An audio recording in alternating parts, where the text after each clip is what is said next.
MDH की हल्दी मिर्ची धनिया करे कमाल। ये रंग दे, ये खुशबू दे, ये तीखा, ये कम पड़े। क्या निराला MDH मसाला। नमस्कार, बहुत स्वागत है आपका। आपके साथ मैं हूं मृदुल शर्मा और आप देख रहे हैं राष्ट्र सर्वोपरि।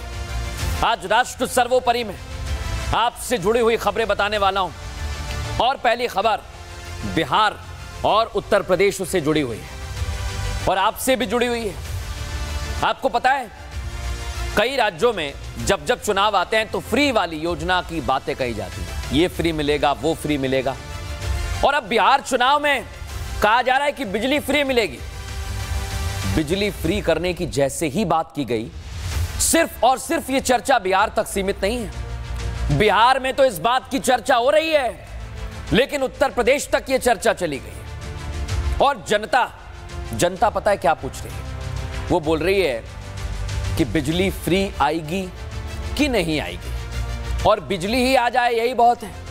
क्योंकि आज भी जब मैं आपसे बात कर रहा हूं, बिहार और उत्तर प्रदेश में कई ऐसे इलाके हैं जहां पर 24 घंटे बिजली नहीं आ रही है। और ये मुझे आज बोलना पड़ रहा है कि 24 घंटे बिजली कई जगह पर यूपी बिहार में है जहां नहीं आ रही। दावे किए जा रहे हैं।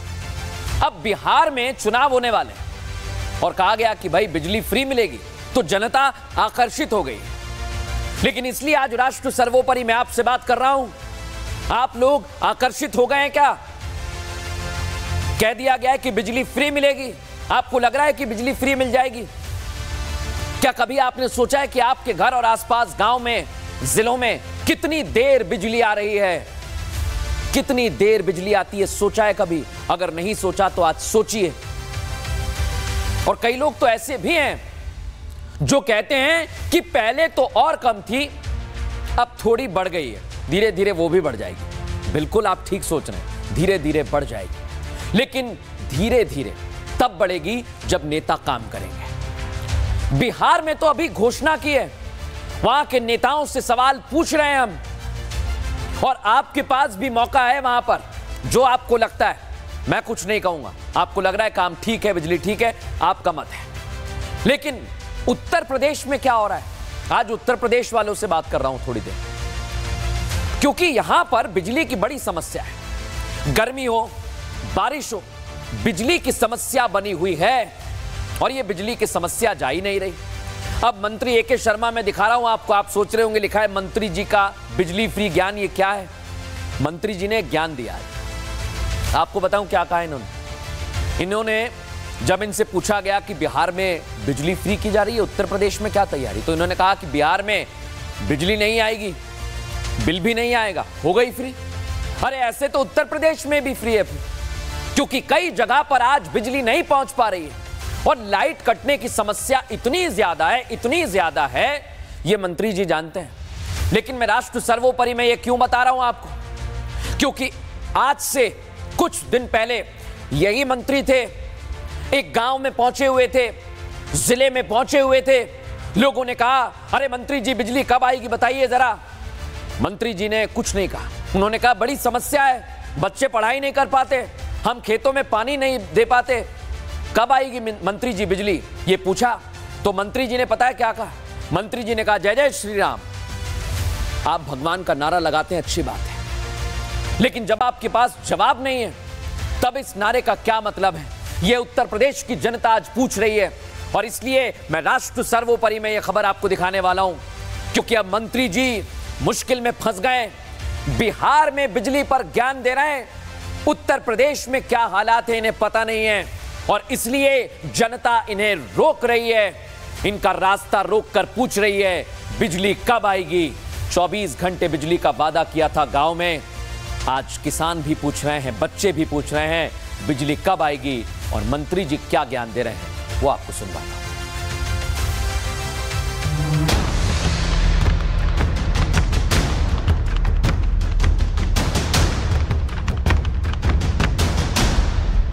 चुनाव आते हैं तो सबसे बड़ा मुद्दा उठता है बिजली का।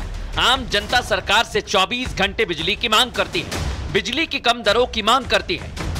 नेताजी चुनाव जीतने के लिए तरह तरह के वादे भी कर देते हैं, लेकिन जब सत्ता की चाबी संभालते हैं तो काहे की बिजली, कौन सा बिल। ऐसा ही कुछ हाल हो जाता है। ये किसी एक राज्य की हालत नहीं है, अमूमन भोली भाली जनता के साथ यही छलावा हो रहा है। हाल ही में बिहार में सीएम नीतीश कुमार ने विधानसभा चुनाव से पहले कुछ ऐसा ही बिजली मुफ्त वाला पासा फेंका, लेकिन इस पर यूपी के ऊर्जा मंत्री ए.के. शर्मा ने ऐसा तंज कसा कि एक बार फिर से वो विवादों में आ गए। बिजली आएगी तब न फ्री होगी, बिजली आएगी नहीं तो फ्री कही जाएगी। न बिजली आएगी न बिल आएगा। यह यूपी के ऊर्जा मंत्री ए.के. शर्मा, जिनका काम है बिजली की समस्या को दूर करना, देश को रोशनी से जगमगाना। लेकिन मंत्री जी लगता है जो शपथ ली थी उसे भूल चुके हैं, तभी तो वो एक हफ्ते के अंदर फिर बिजली पर दिए बयान पर फंस गए हैं। अभी एक हफ्ते पहले की बात है जब ए.के. शर्मा यूपी के सुल्तानपुर पहुंचे थे और गांव वालों ने बिजली कटौती पर अपनी पीड़ा बताई थी, तो वो उनकी समस्या का समाधान करने के बजाय भगवान को याद करने लगे। केवल 3 घंटा बिजली मिल रहा है, 3 घंटा। 24 घंटे में 3 घंटा बिजली मिल रही है सर। एसडीओ बोर्ड लगा के बैठा है कि 11 बजे से 4 बजे तक मिलेगी, उसके बाद नहीं मिलेगी। हम लोग बहुत परेशान है। हम लोग अब मंत्री जी अपने कर्तव्य धर्म से भागेंगे तो उनका विरोध तो होगा ही। अब आज जब ऊर्जा मंत्री मथुरा बांके बिहारी के दर्शन करने पहुंचे तो महिलाएं उनका विरोध करने लगी। काली पट्टी बांधकर उनका विरोध किया, उनके रास्ते में अवरोध बन गई। जो ए.के. शर्मा भगवान को याद कर रहे थे, शायद यही कारण है कि आज जनता को सताने का दंड उन्हें मिल रहा है। वो बांके बिहारी मंदिर में दर्शन भी नहीं कर पाए।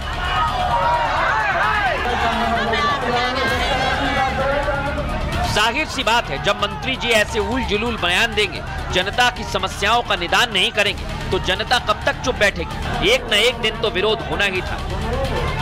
लेकिन यहाँ भी महिलाओं के साथ दुर्व्यवहार करने की खबरें सामने आई। मंत्री जी को तो विरोध के बीच निकाल लिया गया, क्योंकि वो समझ गए थे कि समस्या बड़ी है, उनके पास इसका समाधान भी नहीं था। लेकिन सवाल यही कि ऐसा कब तक चलेगा। अगर मंत्री को इसी तरह रहना है तो ऊर्जा मंत्री की जरूरत क्यों है। बिजली विभाग की गाड़ी भगवान भरोसे ही चलती रहेगी। मंत्री जी ने शपथ ली है, वादा किया है, लेकिन निभा नहीं रहे हैं। अब वादा किया था कि राष्ट्र सर्वोपरि होगा, लेकिन वो इस पर खरा नहीं उतर पा रहे।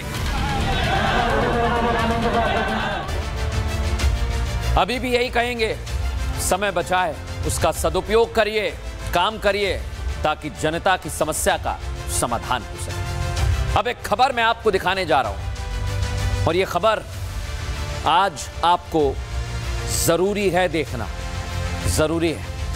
मैं एक न एक खबर आपके लिए ऐसी लेकर आता हूं जो आपको सावधान करने वाली है, इसलिए कहता हूं जरूरी है देखना।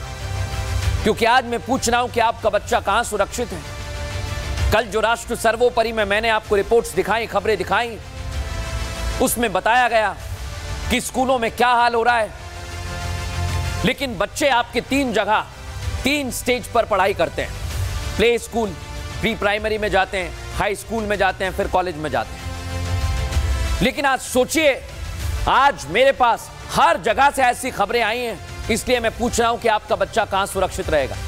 आप कहेंगे ऐसी कैसी खबरें आ गई, आप हैरान हो जाएंगे सुनेंगे तो। ये स्कूल में जो बस, ऑटो, रिक्शा वाले आते हैं, कभी सोचा ये कहां से आते हैं? कभी आपने इनसे बात की है, ये कहां के रहने वाले हैं, इनके बारे में जानकारी जुटाई है? या फिर आप बैग टांग कर खड़े रहते हैं, गाड़ी आती है, बस, रिक्शा, ऑटो, और आप अपने बच्चे को बिठाकर वापस चले जाते हैं? अगर आप ऐसा करते हैं तो आपको तो सुनना ही चाहिए जो मैं आपको बताने वाला हूं, जो खबर आपको दिखाने वाला हूं। क्योंकि अगर आप ऐसे ही विश्वास कर लेते हैं तो यह अच्छी बात नहीं है। आपके बच्चों के प्रति ध्यान नहीं है, जो जिम्मेदारी है वो नहीं है, और इसलिए मैं कह रहा हूं कि आपको ध्यान देना चाहिए। अच्छा, कई पेरेंट्स ऐसे भी हैं जो बस, ऑटो, रिक्शा वाले का भी सारा जिम्मा स्कूल को दे देते हैं कि स्कूल में पैसे दिए, ये संभालेंगे। स्कूल पर भी अंधा विश्वास ठीक नहीं है। अगर आप ऐसा करते हैं तो आपको देखना चाहिए जो मैं आपको अगले कुछ मिनटों में दिखाने वाला हूं। क्योंकि स्कूल वाले भी सिर्फ खाना पूर्ति कर रहे हैं, और कड़वी बात कह रहा हूं आपसे, सिर्फ खाना पूर्ति कर रहे हैं ये पैसा लेकर। इतने सारे बच्चे आते हैं, विशेष तौर पर आपके बच्चे को कैसे ये ध्यान में रखेंगे, केंद्र में रखेंगे? सोचिए जरा इस बात को, आपको ध्यान देना पड़ेगा। क्योंकि आज जो केस सामने आया, लग रहा था कि स्कूल इस मामले में साथ देगा, लेकिन वो तो इस मामले को दबाने में लग गया है। और सिर्फ मामले को दबा नहीं रहा है, वो अपनी जिम्मेदारी से भाग रहा है। वो उस जिम्मेदारी से भाग रहा है जो आपने उसे सौंपी है। आपके बच्चे की सुरक्षा की जिम्मेदारी जो आपने उसे सौंपी है, उससे भाग रहा है ये। लेकिन आज मैं आपको बता रहा हूं, अगर ऐसी घटना घटी है, स्कूल, प्ले स्कूल, कॉलेज में सब कुछ हो रहा है, तो फिर आज पूछा जाएगा कि आपका बच्चा कहां सुरक्षित रहेगा। देखिए जरा।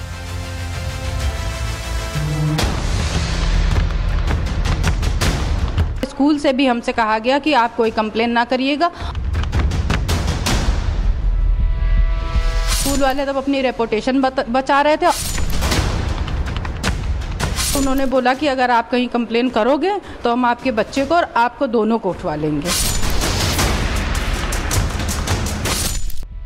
क्या आपके मासूमों पर शैतानों की नजर है? क्या आपकी फूल सी नाजुक बच्ची पर हैवानों की नजर है? ये सवाल इसलिए क्योंकि आपकी बच्ची जब घर की दहलीज से बाहर निकली है तो समझ लीजिए कि वो असुरक्षित है और आपको उस पर नजर रखने की जरूरत है। लेकिन क्यों? तो सोचिए, जब सुबह आपकी बच्ची को स्कूल वैन लेने आती है, आप कितना खुश होते हैं। सुबह तैयार होकर बच्ची को स्कूल भेजते हैं। लेकिन तब क्या हो जब आपकी बच्ची उसी शिक्षा के मंदिर में सेफ ना हो? तब क्या हो जब उसी स्कूल वैन में कोई दरिंदा बैठकर आपकी बच्ची को लेने आ जाए? राष्ट्रहित सर्वोपरि में चुन चुन कर उन दरिंदों का हिसाब करेंगे। आपको आगाह कर रहे हैं कि सावधान हो जाइए, क्योंकि आपकी बच्चियों पर शैतानों की नजर है। अगर अभी भी आपको समझ में नहीं आ रहा है तो इन 3 तस्वीरों को ध्यान से देख लीजिए। ये शिक्षा के 3 पायदान हैं और तीनों जगहों पर आपका बच्चा सेफ नहीं है। प्ले स्कूल, फिर स्कूल और फिर कॉलेज। बच्चे की उम्र के हर पड़ाव पर कोई ना कोई हैवान बैठा है और उसकी आपके बच्चे पर काली नजर है। तो सबसे पहले लखनऊ की पूरी खबर जान लीजिए। लखनऊ के इंदिरापुरम में स्कूल वैन में बच्ची से रेप हुआ। वैन ड्राइवर ने 4 साल की बच्ची से वैन में ही रेप किया। दोपहर में बच्ची जब घर पहुंची तो बहुत परेशान थी। मासूम बच्ची के प्राइवेट पार्ट में तेज दर्द हो रहा था। डॉक्टर को दिखाने के बाद रेप की जानकारी हुई। जब मैं बच्चे को अपने घर लेके आई तो वो बहुत परेशान थी। मैं खाना खिलाने उसे जा रही थी तो मैंने उससे पूछा कि बेटा क्या हुआ है, तो बता नहीं रही थी। बहुत मेरे पूछने के बाद उसने बताया कि मेरे दर्द हो रहा है। तो मैंने उससे पूछा कि बेटा कहाँ दर्द हो रहा है, तो उसने अपने प्राइवेट पार्ट की तरफ इशारा करते हुए बताया कि मेरे यहाँ पे दर्द हो रहा है। उसके बाद में जब मैंने उसके प्राइवेट पार्ट को खोल के देखा तो वो जख्मी थी। बच्ची जिन्हें नवरात्र में पूजा जाता है, देवी माँ का दर्जा दिया जाता है, उसके साथ मोहम्मद आरिफ ने वैन में हैवानियत की। और हद तो तब हो गई जब स्कूल संचालक ने भी कार्रवाई नहीं की। उल्टा परिवार को रेपुटेशन खराब होने का डर दिखाया। तो स्कूल में मुझसे ये कहा गया कि आपका बच्चा छोटा है, उसका भी भविष्य खराब हो जाएगा अगर हम उसका नाम लाएंगे, और हमारे स्कूल की भी रेपुटेशन खराब होगी। ये तो हद ही हो गई। प्रिंसिपल से लेकर स्कूल संचालक तक ड्राइवर का बचाव करने उतर गए। परिवार को ही इज्जत की धमकी देने लगे। लेकिन सवाल ये कि क्या ये पहली बच्ची है जिसके साथ मोहम्मद आरिफ ने ऐसा किया, या कितनी बच्चियों के साथ वो घिनौनी हरकत कर चुका है? राष्ट्रहित सर्वोपरि में सबसे बड़ा सवाल ये कि हमारी बच्चियों के साथ ऐसा कब तक होता रहेगा? पुलिस अपना काम करती रहेगी, लेकिन आपको सावधान रहने की जरूरत है।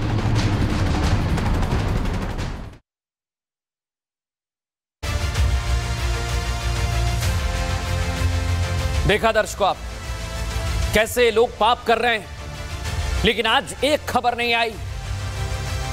आज ऐसी और भी खबरें हैं। आज एक कॉलेज की खबर आपको दिखाता हूं। कॉलेज में जहां बच्चे जाते हैं, जैसा मैंने बताया था कि सीढ़ियां होती हैं अलग अलग। कॉलेज, प्ले स्कूल, स्कूल और फिर कॉलेज आ जाते हैं। आपके बच्चे थोड़े बड़े हो जाते हैं और वो कॉलेज जाने के लिए अलग अलग जगह चुनते हैं, अलग अलग शहर चुनते हैं, अलग अलग कोर्स में जाते हैं। लेकिन सोचिए, बच्चे वहां भी सुरक्षित नहीं हैं और उन्हें तो नहीं पता कि जिस शहर, जिस कॉलेज में वो जा रहे हैं वो कितना सुरक्षित है। वो सिर्फ अपने विवेक से सोचते हैं कि यार मुझे तो इस कॉलेज में जाना है। आपसे कहते होंगे, आप अगर पेरेंट्स हैं, माता पिता हैं, तो आपसे गुजारिश करते होंगे कि मुझे उस कॉलेज में जाना है, उस शहर के, और आप भेजते हैं विश्वास के साथ, लेकिन विश्वासघात किया जा रहा है आपके साथ, आपको पता भी नहीं चल रहा है। क्योंकि जिन शिक्षकों पर जिम्मेदारी होती है पढ़ाने की, उन पर सुरक्षा की भी जिम्मेदारी है। और कई लोग कहेंगे कि आप तो उन पर जिम्मेदारी थोप रहे हैं। हां, मैं थोप रहा हूं, क्योंकि अगर स्कूल में, कॉलेज में कहीं भी आपका बच्चा जाता है तो वो सबसे ज्यादा समय शिक्षक के साथ बिताता है और उसकी जिम्मेदारी होती है। लेकिन कई जगह पर हमने देखा कि शिक्षक ही हैवान बन गया है, तो फिर बच्चे कहां जाएंगे?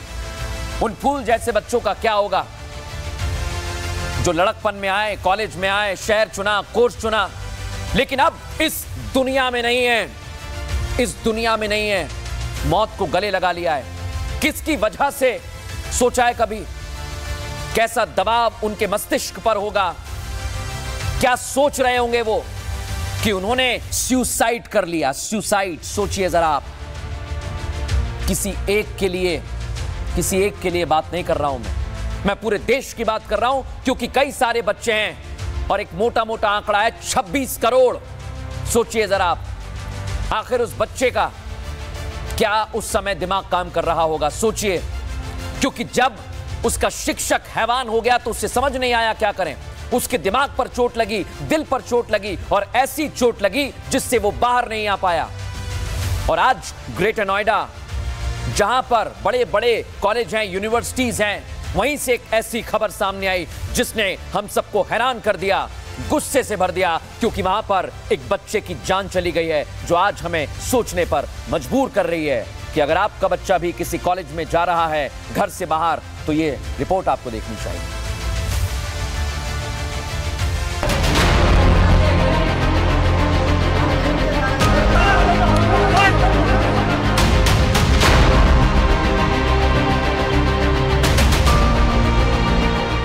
हम बार बार यही कह रहे हैं कि अपने बच्चों से बात करिए, उनकी तकलीफों को समझिए, उनका पूरा दिन कैसे बीता इस पर चर्चा करिए, क्योंकि बच्चे कहीं भी सेफ नहीं हैं। कोई प्ले ग्रुप में मारता है, कोई बच्चे के साथ वैन में रेप करता है, और कोई इतना प्रताड़ित करता है कि बच्ची आत्महत्या कर लेती है, और उसके बाद जवाब देने वाले चुप्पी साध लेते हैं।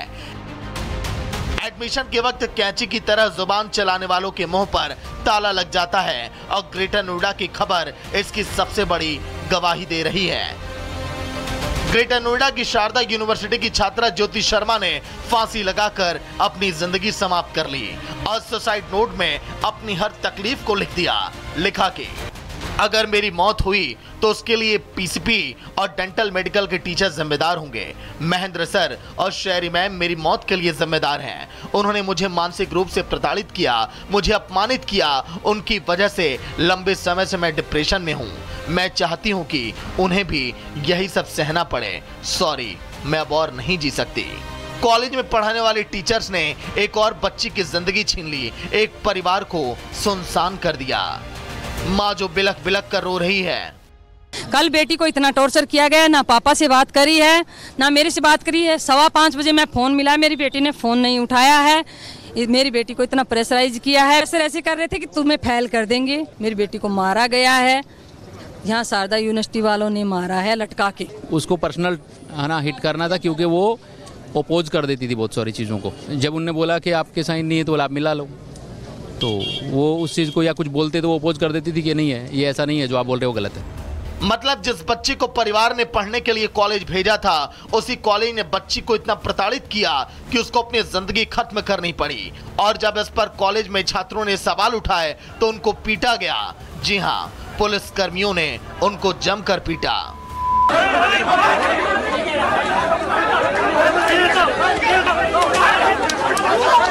मतलब एक बच्ची ने आत्महत्या कर ली और जो कॉलेज टीचर्स उसकी मौत का कारण बने, उसका विरोध तक नहीं कर सकते। और अभी जवाब तो उस कॉलेज प्रशासन से भी लेना था, जो लाखों की फीस लेकर हमारे बच्चों को मौत के मुंह में धकेल रहे हैं। लेकिन जवाब वहां भी नहीं मिला। कैसे हुआ मेरे को नहीं पता। अरे आई एम नॉट, बड़ी चीज हो गई। अरे क्या सिक्योरिटी है madam? What is the security? Madam किसी ने सुसाइड किया है? मेरे को नहीं पता। आपको कैसे नहीं पता? आप पहले मुझे बताइए कि इतनी बड़ी चीज हो गई, क्या सिक्योरिटी आपकी? क्या सिक्योरिटी है? What is the security? आप मुझे रोकने के लिए नहीं बोल सकते। ये इतनी बड़ी चीज। I am not authorized to say anything. आप ऑथराइज नहीं है तो किससे पूछूंगी मैं? आप सिक्योरिटी ऑफिसर हैं। आप वीसी साहब। आप देख लिया आपने, चीफ सिक्योरिटी ऑफिसर की जुबान नहीं खुल रही है। आपकी बच्ची मर गई तो मर गई, मेरा क्या, मैं क्या करूं, मुझे नहीं पता। और वीसी साहब को पकड़ो, तो हम फिर वीसी साहब के पास भी पहुंच गए और वीसी साहब से भी वही सवाल किया, तो उनका जवाब भी जरा आप सुनिए।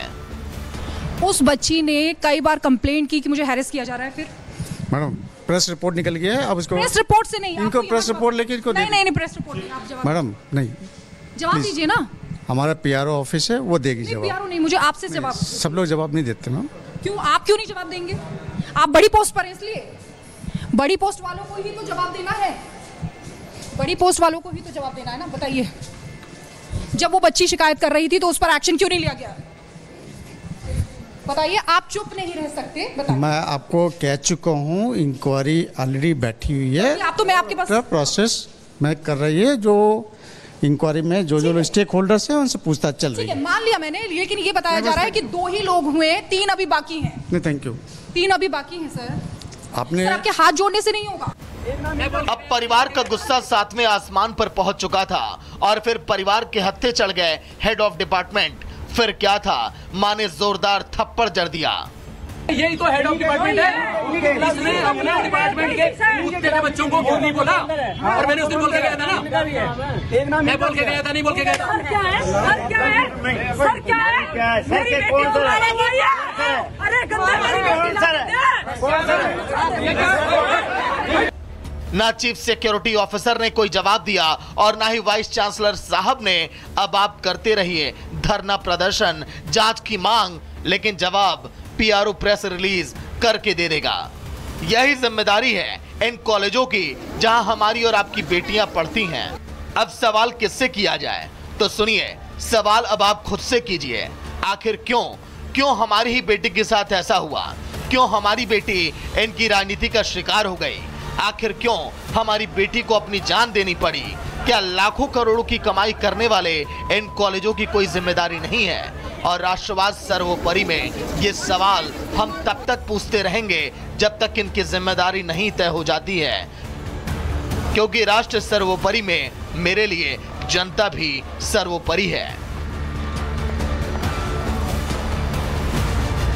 हमारे लिए जनता सर्वोपरि, आपके बच्चे, उनकी जान हमारे लिए मायने रखती है। इसलिए आज हमने सवाल किए हैं, तीखे सवाल किए हैं, लेकिन जवाब नहीं आया है। लेकिन जवाब आएगा, और इसलिए आज जो हमने खबर दिखाई है उससे आने वाले वक्त में जो बच्चे हैं उनकी सुरक्षा को लेकर सवाल पूछे जाएंगे। बहरहाल खबरों में आगे बढ़ेंगे।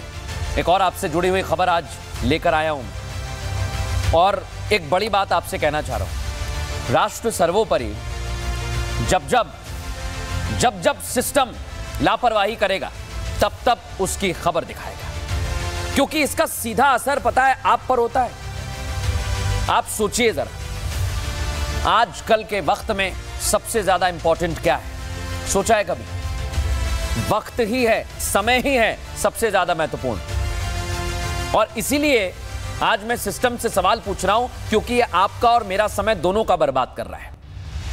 ये सिस्टम हमारा समय बर्बाद कर रहा है, ये आप लिख कर ले लीजिए। मौसम कोई भी आ जाए, इनकी हीला हवाली लापरवाही खत्म नहीं होती और उसका खामियाजा आप और हम भुगतते हैं। कई लोगों की ट्रेन छूट जा रही है, किसी की फ्लाइट छूट जा रही है, किसी की गाड़ी उसके घर तक पहुंच नहीं पा रही है, कोई गर्भवती महिला अस्पताल नहीं पहुंच पा रही है, कोई आम आदमी ऑफिस नहीं पहुंच पा रहा है, लेट जा रहा है, लेकिन किसी को कोई खबर ही नहीं है। आप सोचिए, बारिश, और बारिश को लेकर मैं पहले भी खबरें दिखा चुका हूं, लेकिन रोज हर दिन एक ऐसी समस्या हमारे सामने आती है कि हम भी सोचते हैं कि ये तो दिखानी ही पड़ेगी, क्योंकि ये किसी एक जगह की दिक्कत नहीं है, हर जगह लगभग ऐसा ही हो रहा है। बारिश के पहले कोई इंतजाम करते नहीं है और उसके बाद इधर उधर पासा फेंकते हैं कि इसकी जिम्मेदारी, उसकी जिम्मेदारी। अरे किसी को तो जिम्मेदारी तय करनी होगी ना। ये कॉलोनी में जल भराव की समस्या किसकी है? सड़कों में गड्ढे किसकी समस्या से हो रहे हैं और तो और गांव में सड़क क्यों नहीं बन रही है। और इन सब में एक चीज बड़ी कॉमन है, आप लोग, हम तो परेशान ही हो रहे हैं। कोई अस्पताल नहीं पहुंच पा रहा है, जैसा मैंने कहा, बच्चे स्कूल नहीं जा पा रहे हैं। और बड़ी बात क्या, पैसा भी हमारा ही, हमारे पैसे से ही सड़क बन रही है, हम ही वो टैक्स का पैसा दे रहे हैं, हमें ही वो सड़क नसीब नहीं हो रही है और उससे दिक्कत भी हमें ही हो रही है। यानी सब कुछ हमें ही भुगतना पड़ रहा है। इसलिए मैं बार बार ये खबर दिखाता हूं, क्योंकि आज नहीं तो कल काम करना पड़ेगा। आज नींद से नहीं जागेंगे, कल जगाएंगे, कल नहीं जगाएंगे, परसों जगाएंगे, हर दिन जगाएंगे। जब तक नहीं जागेंगे ये सिस्टम में रहने वाले लोग, तब तक हम उन्हें जगाते रहेंगे, क्योंकि हमारे लिए राष्ट्र सर्वोपरि है। लेकिन आज कैसे सिस्टम सोया हुआ है, निकम्मा है, वो आपको देखना चाहिए।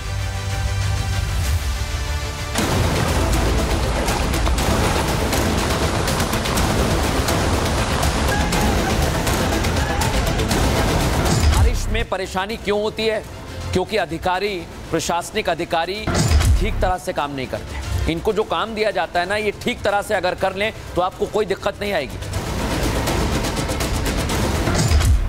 ये तस्वीरें रोजाना दिखाना जरूरी हो गया है, क्योंकि टैक्स देने के बाद भी आम आदमी रोजाना सड़क पर जूझ रहा है, घंटों ट्रैफिक जाम में फंस रहा है, घर से समय पर निकलने के बाद भी टाइम पर ऑफिस नहीं पहुंच पा रहा, जल भराव के कारण कहीं गाड़ी खराब होने की समस्या से दो चार होना पड़ रहा है, तो कहीं पानी बरसने से सड़क धंसकर भ्रष्टाचारियों के घोटाले के किस्से सुना रही है।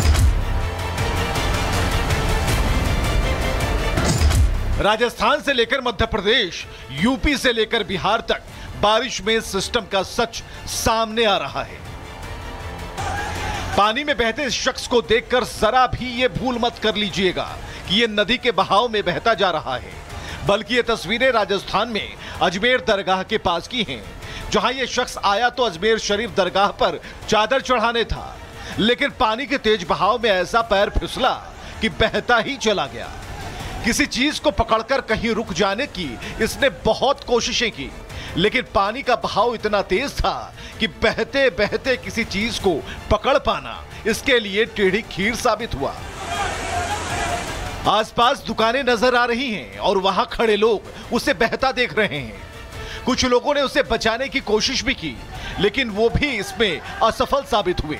आखिर एक शख्स ने किसी तरह उसका हाथ पकड़ा और उसे ऊपर खींचा।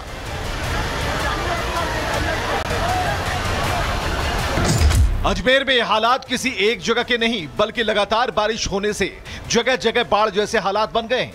मकानों, दुकानों से लेकर हर जगह पानी भरा है। यही तस्वीरें तो प्रशासन पर सवाल खड़े करती हैं कि आखिर मानसून आने से पहले क्या काम किया गया, क्यों नहीं ड्रेनेज सिस्टम को दुरुस्त किया गया। सिस्टम ने जनता के पैसों को अपनी जेब में भर लिया, लेकिन जब बारी काम की आई तो अपने घरों की कुंडी बंद करके अंदर बैठ गए इनके अधिकारी। और अब आम जनता हमेशा की तरह इस बार भी परेशान है। घरों से लेकर दुकानों तक भरे पानी से दो चार हो रही है। सड़क पर निकलना तो आईएएस के एग्जाम को पास करने जैसा है। जिस अस्पताल में मरीज अपना इलाज कराने आते हैं वो भी पानी से लबालब भर गए हैं। एक बात तो है कि यहाँ मरीज ठीक होकर जाए ना जाए, एक नई बीमारी जरूर ले जाएंगे। सिस्टम की बदइंतजामी की इससे बड़ी तस्वीर आखिर क्या हो सकती है? जनता से टैक्स लेते हैं तो उस पैसे से काम कौन करेगा, या वो पैसा सिस्टम के डकारने के लिए है? ये तस्वीरें तो यही सवाल चीख चीख कर पूछ रही हैं। राजसमंद में बनास नदी पार करते वक्त एक युवक पानी में बह गया। नदी में बारिश के कारण पानी बढ़ गया है, उस पर बनी पुलिया डूब चुकी है, लेकिन प्रशासन ने वहां से लोगों की ना आवाजाही रोकी है और ना ही कोई ऐसे इंतजाम किए हैं जिनसे इस तरह की घटनाओं को रोका जा सके। इसी तरह के हालात देश के दूसरे राज्यों में भी हैं। यूपी के महोबा में तो बारिश राहत देने के काम और मुसीबत बनकर लोगों के लिए ज्यादा आई। यहां 20 घंटे तक ये बुजुर्ग दंपति सैलाब के बीचों बीच फंसे रहे। सोए खेत में थे, लेकिन जब आंख खुली तो इस दंपति ने खुद को पानी के बीच पाया। इनके होश उड़ गए और ये समझ नहीं पाए कि अब अपनी जान बचाएं तो बचाएं कैसे। हम ऐसे फंस गए कि बारिश होने लगी तो हम 11 बजे तक जागत रहे, तो 11 बजे तक देखते रहे नहीं आई। फिर हम सो गए जब पानी ज्यादा बरसने लागू। फिर हम 2 बजे देखो तो अपार नदी हो गई थी। फिर हम इधर उधर फिरत रहे कि का करन कहाँ जान, फोन लगाते रहे सब लोगन के। तो फिर उन्हें और बंधा को फोन लगाओ और चौकी को फोन लगाओ, सब ले यहाँ फोन लगाओ उन्हें। किसी तरह दंपति के सैलाब में फंसने की खबर प्रशासन तक पहुंची तो जिला प्रशासन ने राहत बचाव का काम शुरू किया। दंपति को रेस्क्यू कर सुरक्षित जगह तक लेकर जाया गया। नगर पालिका की मदद से हम जो कीरत सागर में बोट क्लब है उसकी स्टीमर लेकर आए थे यहाँ पर, और उसके द्वारा रेस्क्यू ऑपरेशन चलाया गया जो सक्सेसफुल रहा, और हम लोग उन लोगों को सुरक्षित वापस भी ले आए हैं यहाँ पर। महोबा में तो प्रशासन ने सही समय पर पहुंचकर दंपति को बचा लिया, लेकिन ये हर वक्त संभव नहीं, क्योंकि जरूरी नहीं कि हर किसी के लिए हर बार कोई देवदूत बनकर आ ही जाए और जान बचाने में मदद करे। इसलिए इन हालात से निपटने के लिए प्रशासन को मानसून की दस्तक देने से पहले काम करना होगा। नदी नालों की सफाई से लेकर हर वो काम जिससे बारिश के दिनों में लोग उसका आनंद उठाएं, ना कि बारिश उनके लिए नई चुनौती बनकर आए, जिससे लड़ना किसी टॉर्चर से कम नहीं है।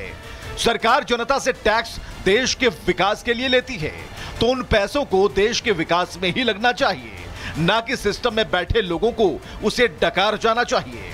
जब तक राष्ट्र के बारे में नहीं सोचा जाएगा, तब तक देश इन समस्याओं से जूझता रहेगा।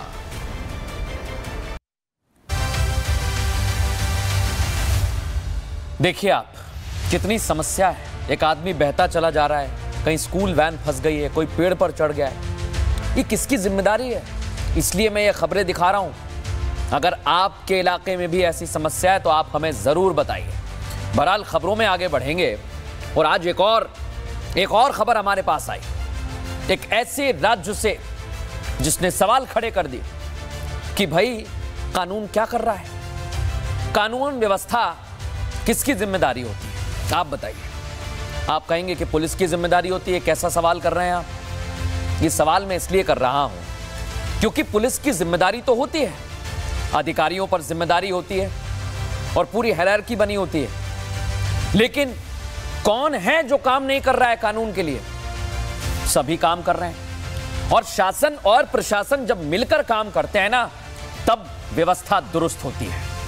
यानी विकास के लिए अगर मिलकर काम किया जाएगा तब ठीक से विकास होगा, आपको सुरक्षा मिलेगी। लेकिन ऐसा नहीं हो रहा है। देश में शांति के लिए जब बड़े अफसर सो जाएं तो फिर छोटे क्या करेंगे? कानून व्यवस्था धरी की धरी रह जाएगी, और ये हुआ है आज। इसलिए मैं ये खबर आपको दिखा रहा हूं क्योंकि आपके लिए ये समस्या की बात है। छोटी सी अगर आपकी जिंदगी में दिक्कत आती है तो आपको लगता है कि पुलिस को जाकर शिकायत कर देंगे तो शायद हमारे लिए कुछ अच्छा हो जाए, लेकिन उड़ीसा में ऐसा नहीं हुआ है। एक हफ्ते में 2 घटनाएं ऐसी सामने आई जिसने सिस्टम की पोल खोल दी और पुलिस पर सवाल उठाने के लिए मजबूर कर दिया कि आखिर कानून कर क्या रहा है। देखिए जरा ये रिपोर्ट। एक हफ्ते के अंदर 2 घटनाएं, दोनों में नाबालिग छात्राएं। 12 जुलाई को बीईडी सेकेंड ईयर की छात्रा सेक्सुअल हैरेसमेंट से परेशान आकर खुदकुशी कर लेती है, तो उसके 7 दिनों के अंदर 15 साल की एक नाबालिग का रास्ता 3 आरोपी रोकते हैं और उस पर पेट्रोल डालकर आग लगा देते हैं। इन दोनों घटनाओं ने एक के बाद एक सिस्टम की लचर व्यवस्था पर सवाल उठाने को मजबूर कर दिया है। सोचिए आरोपी कितने बेखौफ हो चुके हैं कि किसी कॉलेज का प्रिंसिपल ही वहां पढ़ाने वाली एक लड़की के साथ दुष्कर्म करता है। वो कॉलेज जहां बच्चे पढ़ने जाते हैं, यहीं से आगे उनका भविष्य तय होता है। ऐसे में एक लड़की के साथ दुष्कर्म उसे अंदर तक तोड़ने वाला है, और इसीलिए वो कॉलेज कैंपस में ही खुदकुशी कर लेती है। लेकिन अब से कुछ घंटे पहले पुरी में भी फिर कुछ ऐसा होता है जो राज्य की कानून व्यवस्था पर सवाल खड़े कर रहा है। पीड़ित नाबालिग अपने दोस्त के घर जा रही थी, तभी 3 हमलावर आते हैं और उसका रास्ता रोक लेते हैं। नाबालिग वहां से भाग पाती उससे पहले ही वो उस पर पेट्रोल डालकर आग लगा देते हैं। इस घटना को अंजाम देने के बाद आरोपी वहां से फरार हो जाते हैं। एक बच्चों के साथ खेल रही थी उसके बाद तो कहाँ गई कुछ मालूम नहीं, किसी कुछ बोली भी नहीं वो। तो हम लोग 8:45 या 9 बजे के टाइम में ऑफिस जाने वक्त तो एक और चाचा की लड़की आके बोली कि वो चाचा की लड़की को केरोसिन या पेट्रोल डाल के जला दिए हैं। वो एक पास के हिंदू भाई हैं, उनके घर के पास ये जलते हुए जाके पहुंची। तो हम लोग गए, हम लोग जाने के बाद देखे बच्चे का हाथ ऐसा सीरियस है, तो हम उसको देखे इमरजेंसी में वो एम्स रेफर कर दिए हैं अभी, और बच्ची अभी एम्स में है। लेकिन सोचिए कि इन आरोपियों को पुलिस का तो कोई खौफ ही नहीं रह गया है, और ये बात तो आज साबित भी हो चुकी है, क्योंकि जिस जगह आरोपियों ने पीड़ित नाबालिग को निशाने पर लिया वो जगह बालंगा थाने से महज 1.5 किलोमीटर की दूरी पर मौजूद है। पुलिस की नाक के नीचे एक नाबालिग पर आरोपियों ने हमला कर दिया और पूरा सिस्टम सोता रहा। आरोपी आए, नाबालिग को घेरा, उस पर पेट्रोल डाला, आग लगा दी, वहां से फरार हो गए। ये सब चुटकियों का खेल तो नहीं हो सकता। इससे पहले आरोपियों ने घटनास्थल की रेकी भी निश्चित ही की होगी, लेकिन कमाल की बात है कि पुलिस को इसकी कानों कान खबर तक नहीं लगी। ये है सिस्टम की नाकामी। अगर सिस्टम एक्टिव मोड में होता तो आज पीड़ित लड़की अस्पताल में जिंदगी की जंग नहीं लड़ रही होती। बताया जा रहा है कि इस हमले में वो 71% तक झुलस चुकी है। अब जब घटना घट गई, आरोपी मौके से फरार हो गए, तब पुलिस उनकी तलाश में जुट गई है। उन्हें जल्द से जल्द पकड़ने का आश्वासन दे रही है। ये जो एंटायर इंसिडेंट है, ये कौन से सर्कमस्टेंसेस में ये इंसिडेंट हुआ है और इसके पीछे जो भी किरदार हैं, किसी का भी अगर इसकी एसोसिएशन है इस क्राइम में, तो हम उसको देख रहे हैं। We are investigating from different angles. लेकिन इससे अब होगा क्या? जो पीड़ा वो नाबालिग झेल रही है, उससे क्या इस आश्वासन से निजात मिल जाएगी? अब ये सर्च ऑपरेशन चलाकर क्या होगा? अभी तक ये नहीं पता चला है कि छात्रा को आग के हवाले क्यों किया गया। आरोपियों की हिम्मत तो देखिए, जहां ये घटना हुई वहां से छात्रा का घर महज 500 मीटर की दूरी पर था। इस इंसिडेंट को बहुत गंभीर रूप से पुलिस प्रशासन एवं जिला प्रशासन उसको ले रही है, और हर प्रकार की जो भी फाइनेंशियल असिस्टेंस चाहिए होगा या रिलेटेड एक्सपेंडिचर होगा, वो जिला एवं सरकार की तरफ से उसको बेयर किया जाएगा। और हम सारे सीनियर ऑफिशियल्स को भी मौके पे भेजा गया है। बाकी पुलिस की तरफ से जो भी कार्रवाई करनी होगी बिल्कुल किया जाएगा। राज्य सरकार घटना पर दुख जता रही है, इलाज का सारा खर्च उठाने की बात कर रही है, दोषियों के खिलाफ सख्त से सख्त कार्रवाई का भरोसा भी दे रही है। लेकिन विपक्ष और पूरा देश तो यही सवाल उठा रहा है कि अब इससे होगा क्या? कहां गई थी ओडिशा पुलिस और पूरा प्रशासन जब एक नाबालिग के साथ ये घटना घटी? राज्य में हर दिन ये कांड हो रहा है।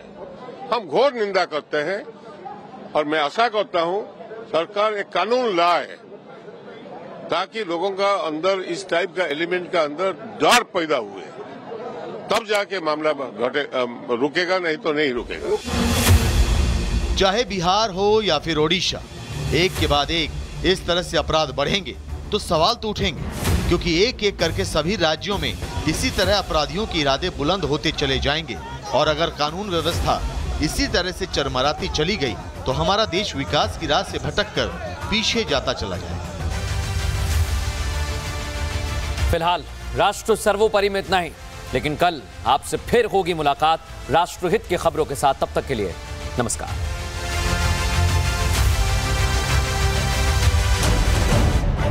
मैं राष्ट्र सर्वोपरि की बात करूंगा।